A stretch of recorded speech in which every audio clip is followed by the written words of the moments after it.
This video is going to be about reading fluency and how we can help kids improve their reading fluency and why it matters.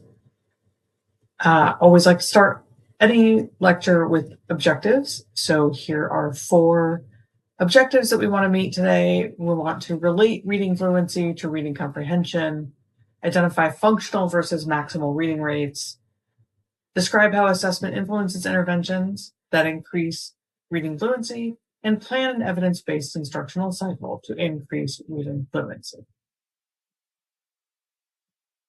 This is from a textbook that I love by Rolanda O'Connor. She wrote, theoretically, students who recognize words effortlessly should be able to devote more attention to reading comprehension. And this is related to this idea of reading fluency as a theory of automaticity. That when kids can look at a word and they can just know what it says, they keep going, and they're able to put their cognitive attention on what the text is about. Kids who are struggling with the words, kids who are struggling with the vocabulary or the ideas, their comprehension, their cognitive energy gets shifted in the direction of just trying to figure out the structure, the words, the language. And when their cognitive energy is pointed in that direction, it can't be devoted to this idea about how do we understand what we're reading? Does this make sense? So one of the things we need to do is help kids have a more automatic style of reading, and that's what's going to increase their reading fluency. Reading rates max out for oral reading fluency. So that's when you're actually speaking the words that you're reading at about 160 words per minute, which is really quite fast. You can probably read faster than that in your head. But if we're talking about the reading rate that we're counting when a child is reading out loud, 160 words per minute is about as fast as we're going to get. 100 words per minute might be enough for comprehension. It's okay if we're a little bit slow. Slow and steady wins the race. If you've got a 4th grader who's reading around 130 to 160 words correct per minute, you really don't need to be working on or thinking about reading fluency anymore. That child has got it, and we can move on to more interesting activities. So always, when we want to increase the child's ability to do anything, we want to start with assessment. We need to figure out what this child's baseline is, what do they know right now, and how are we going to move them forward. So we can use progress monitoring, where week to week we can be checking out how their reading fluency is, how many words correct are they reading, how accurately is that reading happening. So that's one area, progress monitoring. And then we need to do some diagnostic assessments. So if a child's reading fluency is poor, we need to figure out why it's poor.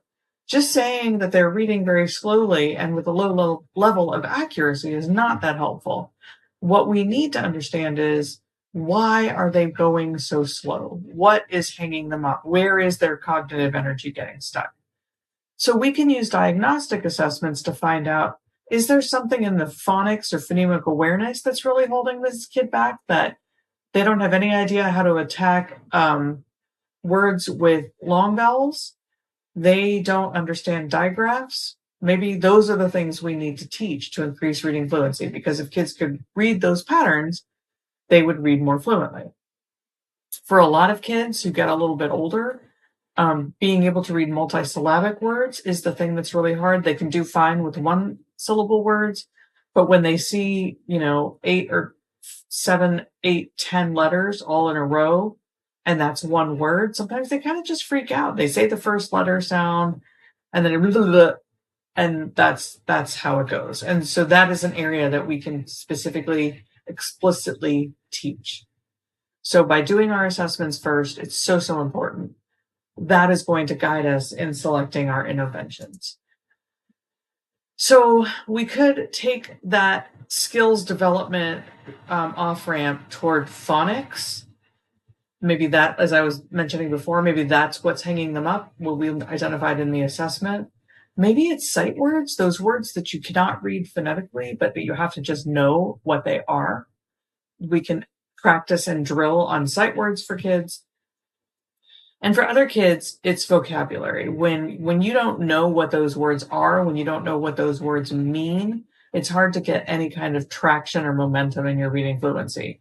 So those are sort of three skill development areas, and they're very different and they're very individualized. You can have a child whose reading fluency is poor, but if the reason their reading fluency is poor is because they can't decode words, they need phonics. You could have a kid with an identical reading fluency, but their problem is the vocabulary. So that's, again, why that assessment is so important.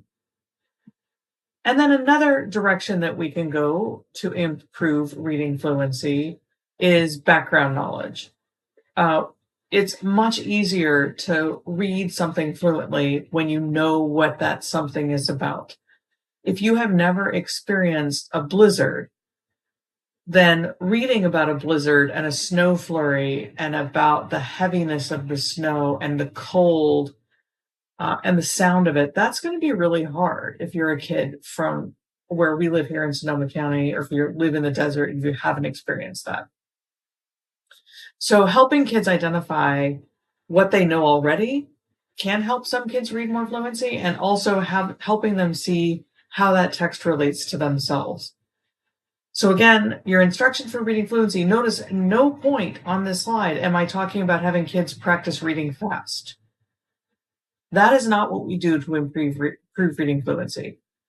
It can help a little bit, but the biggest bang for the buck when we're doing reading fluency instruction is going to be in skills development or in increasing their reading comprehension a little bit so that they can access that text more easily. I want you to sit with that for a minute. I am not telling you to increase reading fluency by having kids just practice reading the same thing over and over again.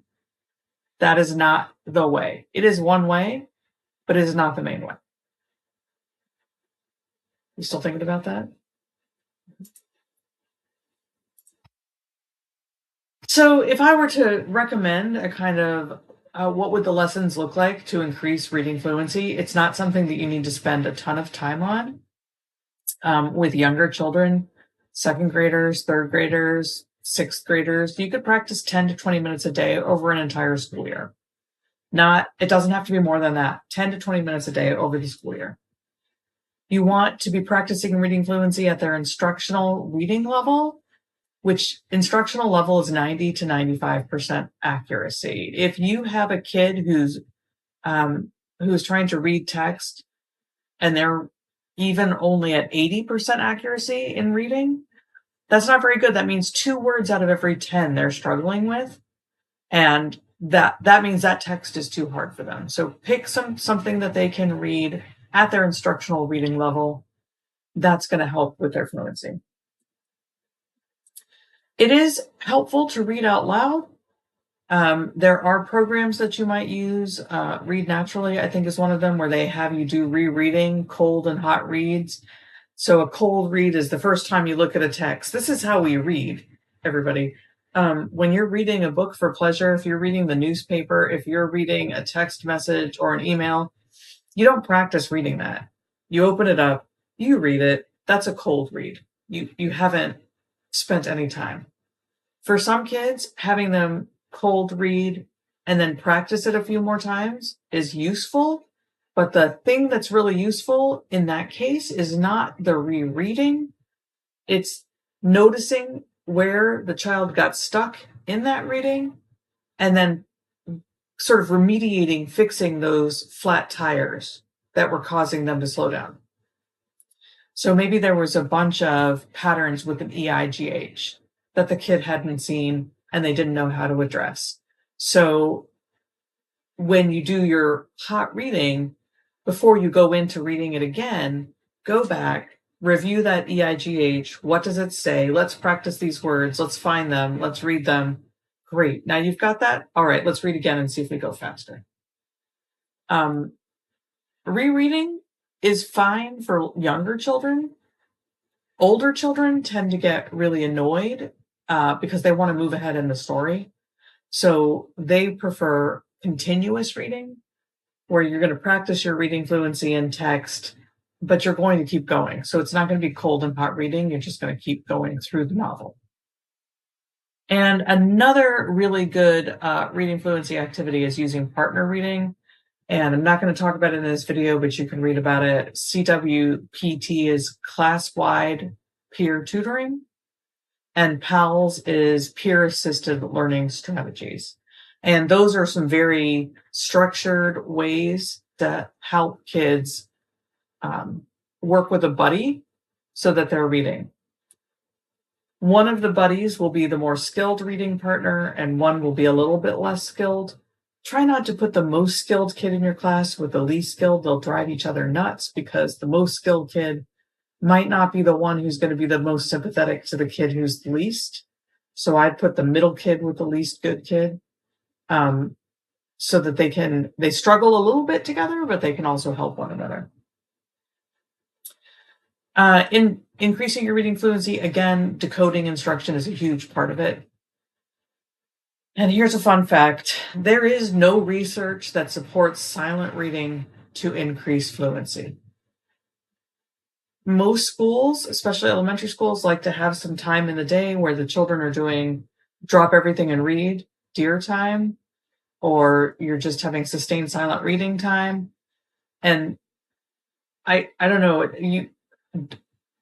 you could do it. In fact, I encourage you to allow your children some time to just choose a book and read in class during the day so that they get to just, for pleasure, to identify reading as something that's relaxing and enjoyable. That's a good objective of just having them come in from recess, read silently for 10 minutes because it's going to bring the energy level down, give them some autonomy. Those are great reasons to do silent reading. But if you want them to do silent reading so that they can read better, there's no research that says it's going to do that. So be aware of that. When we're thinking about a comprehensive literacy instruction, I want you to be thinking, especially as special educators, sort of at two levels. On the one side, every kid needs to have access to grade level material. No ninth grader wants to be reading second grade material because second grade level is where they are. Those ninth graders still need to have access to Catcher in the Rye, to whatever the novels are that are being read in ninth grade. On your instructional level side, though, kids also need access to text that's the right level for them so that they can be successful. So we are always balancing in our classrooms between grade level and instructional level. In your grade level instruction, you are going to make sure that you have scaffolds and you're using universal design for learning within these grade level activities so that every kid is able to access. You want to use rich literature and rich text, give the students access to the best of what's out there, whether that's a really great novel or a really well-written article about a science event that's happened. As I record this video, Artemis 2 is coming back from having gone around the moon, and there have been some very lively, beautifully written articles about that mission and about the astronauts that are on that mission. So give students the access to that real authentic, real world material. And that's stuff that's happening for everybody in your whole class, no matter what reading level they have. And on the other side, find time to balance those skills with reading in context. So if we're practicing, I mentioned on the last slide, EIGH patterns, we don't want to just read a bunch of EIGH words. That's really boring. Find text that has a lot of that pattern in it, and then practice those skills in the context of something that they can read so that they can see how this skill relates to something that's helpful in real life, that's at their instructional level, and use groups that are skills matched. So find all of the kids who are having similar trouble, bring them together for 10 minutes, 15 minutes, work at their instructional level, but you're spending the majority of your time using grade level text. Go back to the beginning of the slideshow, look at those objectives, see if you can really competently discuss what we need to be doing in our reading fluency instruction. Thank you.